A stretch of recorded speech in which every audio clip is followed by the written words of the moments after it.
आज फिर एक मर्द गायब हो गया। अब कोई मर्द जंगल की तरफ ना जाए।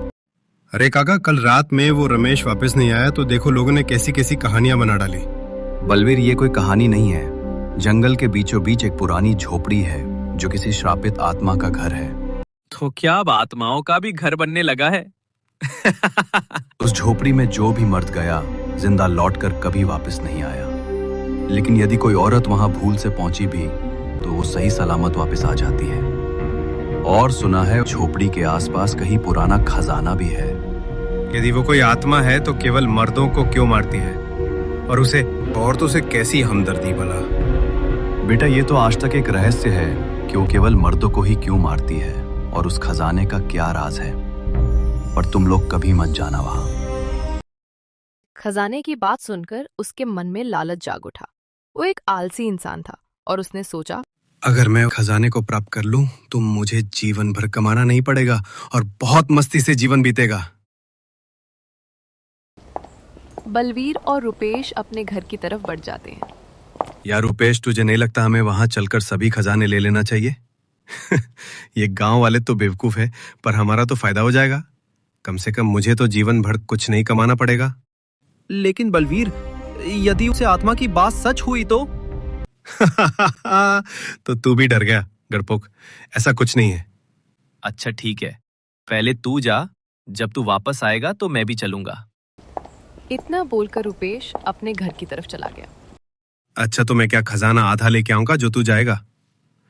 मैं आज रात ही सब लेके आ जाऊंगा। खजाने के बारे में सोचकर बलवीर रात होने का इंतजार करने लगा। जब सब लोग सो गए, बलवीर चुपचाप जंगल की ओर चल दिया, खतरे से अनजान। जंगल पहुंचकर बलवीर खजाने को ढूंढने लगा और साथ ही गुनगुनाने लगा, अरे ओ खजाने कहाँ हो, आ जाओ मुझे मिल जाओ। तभी वो उस झोपड़ी के पास पहुंच गया। अरे ये झोपड़ी, कहीं ये वही झोपड़ी तो नहीं जिसमें आत्मा रहती है? अरे नहीं, आत्मा कुछ नहीं रहती। मुझे खजाने पर ध्यान देना चाहिए। जैसे ही वह झोपड़ी के अंदर गया, अजीब सी आवाज आने लगी। अब वह डर गया। गांव वालों की बात उसे सच लगने लगी। अरे बाप रे, ये कैसी डरावनी आवाज है? तभी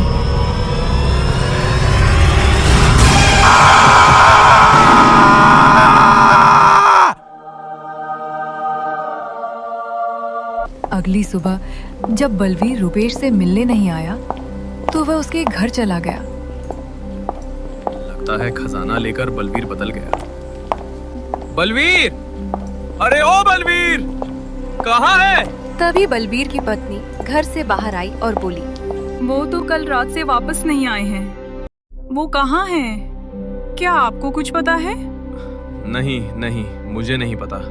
मैं तो बस मिलने आया था। रुपेश ने बलवीर को पूरे गांव में ढूंढा, लेकिन पूरे गांव में बलवीर का कोई नामो निशान नहीं मिला।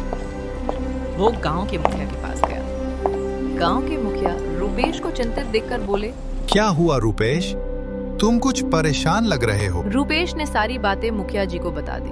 मैंने तो किसी को भी जंगल जाने से मना किया था, लेकिन वो नहीं माना। अब वो वापस नहीं आएगा। उस आत्मा ने उसे मार डाला। लेकिन तुम कभी ऐसी गलती ना कर बैठना।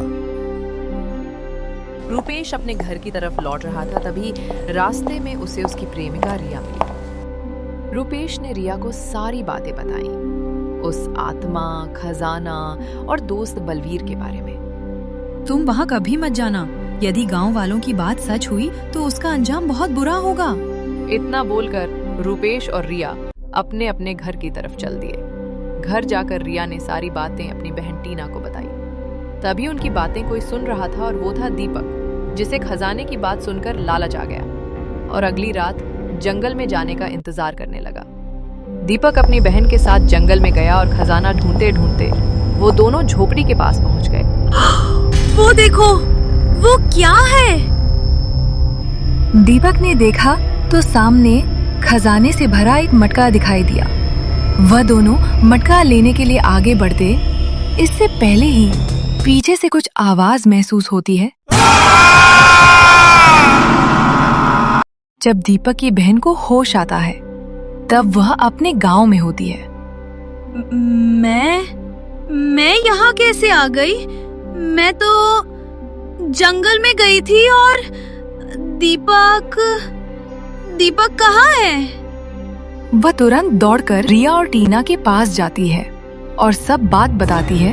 पूरे गांव वालों को ये पता चल जाता है कि बलवीर और दीपक दोनों ही उस झोपड़ी के पास गए थे और आत्मा ने उन्हें मार डाला। पूरे गांव वासियों में डर का माहौल बन जाता है। अब कोई भी शाम होते ही अपने घर से बाहर नहीं निकलता। यदि कोई काम होता भी तो केवल औरतें ही बाहर जाती। एक रात रिया और टीना घर से बाहर कुछ काम के लिए निकलते हैं। टीना, देखो अपना गांव ऐसा प्रतीत होता है यहाँ कोई रहता ही नहीं। एक के बाद एक घटनाएं हो रही हैं। सब डरे हुए हैं। टीना, वो आत्मा औरतों को कुछ नहीं करती। दीपक की बहन भी वापस आ गई। तुम कहना क्या चाहती हो? क्यों ना हम चलकर उस रहस्य का पता लगाएं? रहस्य का पता करके हम क्या करेंगे? हमें वहां नहीं जाना चाहिए। अरे टीना, देखो ये गांव, यहाँ हम बचपन से खेलते हुए बड़े हुए और आज इस गांव की ये हालत हो गई है। क्या हमें अपने गांव और गांव वासियों के लिए कुछ करना नहीं चाहिए? टीना थोड़ी देर सोच के बोली। ठीक है, पर हम जल्दी वापस आ जाएंगे। अगली रात सबके सोने के बाद रिया और टीना जंगल की ओर चलती है। जंगल से अजीब अजीब आवाज आ रही थी। रिया, ऐसा लग रहा है पीछे से कोई आ रहा है। जल्दी जल्दी चलो, पीछे मत देखना। कुछ दूर चलने के बाद उन्हें लगा कोई उनके पीछे एकदम पास में है। जैसे ही वो दोनों पीछे मुड़ी,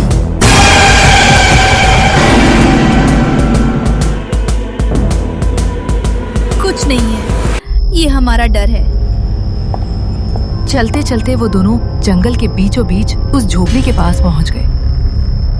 रिया देखो, ये वही झोपड़ी है जिसके बारे में गांव वाले बात करते हैं। टीना, ये तो सच में जंगल के बीचों बीच है और बहुत डरावनी भी। चलो अंदर चलते हैं। नहीं रिया, मुझे बहुत डर लग रहा है। टीना, मैं हूं ना, मैं तुम्हें कुछ नहीं होने दूंगी। जैसे ही वो दोनों अंदर गईं, अजीब सी आवाज आने लगी। बारिश होने लगी, बिजली कड़कने लगी। तभी एक आवाज गूंजी। मैं सिर्फ मर्दों की मौत हूँ, तुम दोनों औरत हो, चली जाओ यहाँ से। रिया हिम्मत जुटाते हुए बोली, लेकिन तुम ऐसा क्यों करती हो? हमें जानना है।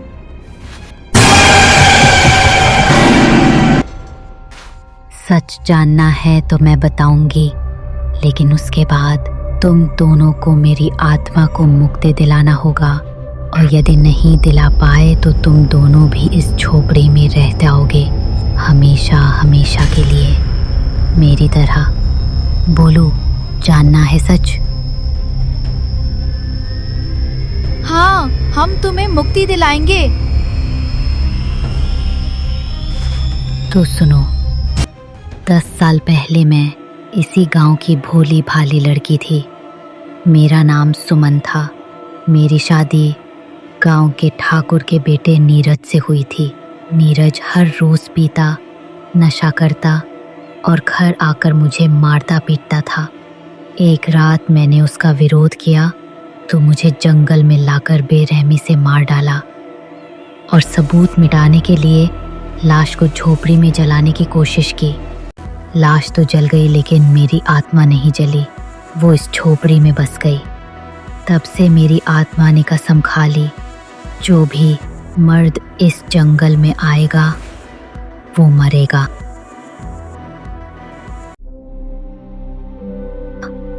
तुम्हारा बदला समझ में आता है, लेकिन क्या हर मर्द गुनहगार है? यहाँ केवल वही मर्द आता है जिसने औरतों के साथ अन्याय किया है। बलवीर और दीपक ने ऐसा क्या किया था? बलवीर के बारे में उसकी पत्नी से पूछना। और दीपक हमेशा सड़क पर लड़कियों को परेशान करता, छोटी छोटी लड़कियों को बेच देता, उनके साथ गलत करता। और इस झोपड़ी में खजाने का रहस्य क्या है? मैं उस खजाने की रक्षक भी हूँ जो मुझे मुक्ति दिलाएगा। ये खजाना उसी का होगा। तो अब तुम क्या चाहती हो? नीरज, मैं चाहती हूँ तुम दोनों नीरज को यहाँ लेके आओ। जब तक मैं अपना बदला नहीं लूंगी तब तक मैं मुक्त नहीं हो पाऊंगी। लेकिन हम उसे यहाँ कैसे लेकर आएंगे? ये सेब लो और नीरज को खिला देना। उसके बाद वो खुद जंगल की तरफ खींचता चला आएगा। रिया और टीना ने वो सेब लिया और गांव चले गए। बलवीर का घर। एक बात बताइए, बलवीर एक रात गायब हो गया और आपने किसी से कुछ पूछा भी नहीं? वो मुझे हर दिन मारता था। जो पैसे मैं काम करके लाती मुझसे छीन लेता और मेरे बच्चे को भी बहुत मारता था। तो मैं क्या पता करूं उसके बारे में, जबकि अब तो मैं खुशी खुशी जी रही हूँ।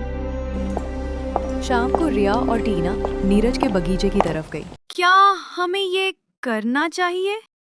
हाँ, क्योंकि नीरज ने जो पाप किया है उसकी सजा तो उसे मिलनी ही चाहिए। नीरज बगीचे में खाट पर बैठा था। रिया उसके पास गई और बोली, हमें आम चाहिए।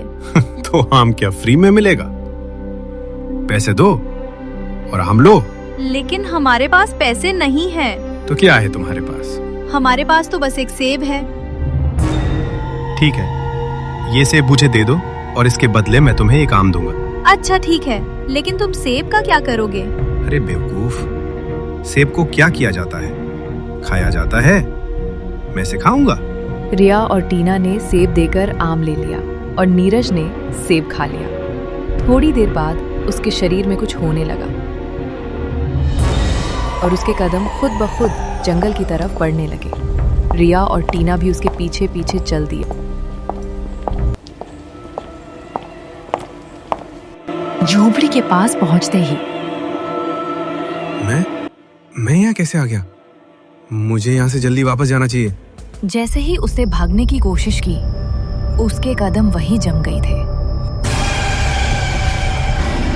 तुझे यहाँ मैंने बुलाया है और अब तो कभी वापस नहीं जा पाएगा। सुमन, तुम्हें तो मैंने मार दिया था। मैं सुमन, आज मैं अपना बदला पूरा करूंगी, तुझे मार कर। नहीं, मुझे मत मारो। ठीक ऐसे ही मैं भी किलकिलाई थी। आज तेरी बारी है।